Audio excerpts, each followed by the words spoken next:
Hello, ESPN Rules students. This is your instructor, Pat Sutherland, and we're going to be covering highlights from Chapter 4, Soccer as a Mediator Among Jewish and Arab Soccer Players, both youth and professionals. And this chapter was written by Ronnie Lador and Boris Blumenstein. This is, of course, from your Sport for Development, Peace and Social Justice text by Schinke and Hanrahan. So we're going to first start with a little background on sports in Israel. But before we get to that, just an overview of what this chapter presentation is going to be about. We're going to look at the Israeli sports system in just a few moments, and that of course includes some Arab participants. We'll look at SPC, which is a psychological sports consultancy business, and the system that they use. And we'll finish with implications for those who work with Jewish and Arab players in Israel, but also sports unity throughout the world. We can't make an assumption that just because the Israeli and Arab players and coaches had some success, that this will transfer to others around the world, but we can speculate and we can hope. So a little bit about organized sports in Israel. It's in the chapter, but in case you haven't read it yet, there are some 7 million residents of Israel, and that nation was formed in 1948. There are some problems in the nation. For example, Jewish and Arab children go to different schools. Some people consider that a problem. Also, Jewish and Arab populations rarely interact in the business or political or even in primary education settings.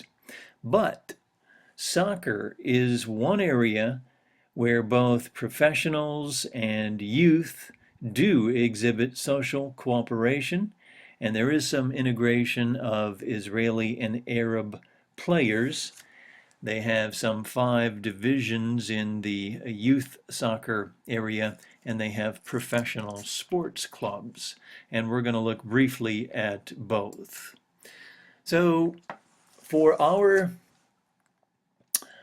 seminar, we're going to talk about the work of Boris Blumenstein, and he has a PhD in sport psychology, and as I mentioned a few moments ago, he has worked with both Israeli youth and professional athletes. So what did he do? Well, with the youth teams, he stressed that they were one unit. Now, this soccer team that he used in terms of performing his sports psychology work was mostly composed of Israeli youth, but there were a few Arab players on various teams, and the one that he studied in particular. So Boris asked his youth players to share their family traditions with another, but especially between Jewish players and Arab players. And another tactic that he used to try to foster cooperation, he met with the parents of all the players so that they knew what was going on in this sports psychology effort conducted by Boris. Now, looking at what he did with the professional soccer players in Israel, Boris focused on 3 main relationships that he guided the players through. One was the relationship between the players and the fans. For example, there were hostile fans, Jewish fans towards the Arab players and Arab fans toward the Jewish players. And Boris counseled the players on how to deal with these hostile fans. Another area of focus in this sport development, sports psychology program conducted by Boris How did the players react during the playing of the Israeli national anthem? Music is known as the most emotive of arts, causes a lot of tension in some people, exhilaration, and he counseled his players on how to maintain a calm professional demeanor during the playing of this Israeli national anthem. And also, a very tough area, how the players reacted as a team when there were terror attacks happening in the nation of Israel between games, during games. And Boris noted that none of the players, whether they were Jewish or Arab, acted normally during these terror attacks. But they did all decide that even though the terror attacks occurred, that they should all go to practice because they were striving for unity. So, the students assigned for week 4 will guide us through one of 3 case studies, so we're not going to talk about those in this recorded audio and visual presentation, this PowerPoint. What we're going to do now is take a few minutes and look at the results. How were these relationships fostered? Was it a successful effort? And were they able to, these athletes, build peace through soccer? So first, the authors found that the club organizers, both at the youth level and the professional level, thought that SPC's work did help in both instances. The players performed demonstrably better both on and off the field. Also, it was found that there were positive social interactions that were achieved among the Jewish and the Arab children. But what about the professionals? Well, the professionals also, according to the authors of this chapter, did have some success.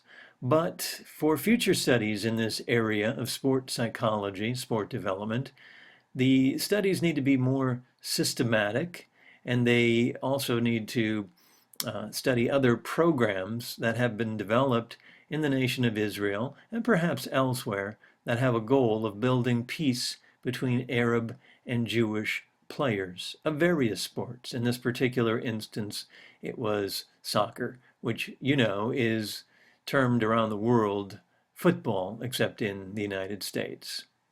So, modest achievements were made by this SPC program, according to Sugden, a scholar who came to that conclusion in 2006, and wider efforts need to be implemented to promote conflict resolution and peaceful coexistence. So we're just about done with today's recorded presentation. One more slide related to this chapter. So now that there were demonstrable positive results, what's next? What can be learned overall from this study? And perhaps can some of these findings, processes be replicated elsewhere around the world? So 3 more results. Number 1, cooperative soccer activities should be considered among Jewish and Arab societies, but also, according to your instructor at least, perhaps elsewhere in the world. Number 2, society at large, according to your authors of this chapter, should pay attention more to the usefulness of these soccer programs, because, as you know, just by normal media consumption in the United States, there has been a recent flare-up with the Israeli and Arab residents of Israel, and it very possibly could continue in the future. And number 3, players and coaches in such programs should interact professionally and also socially to continue to establish trusting and open relationships, and that would include a concentration on including cultural enrichment sessions. And cultural enrichment sessions, that's a kind of a fancy academic phrase, but in large part, you're at a liberal arts school, you're in a first year seminar where we look at various aspects of how education intersects with, quote, real life, end of quote. And so that's not a foreign concept to us. Thank you for your attention, and that concludes this recorded presentation for Chapter 4 from the Schinke and Hanrahan text.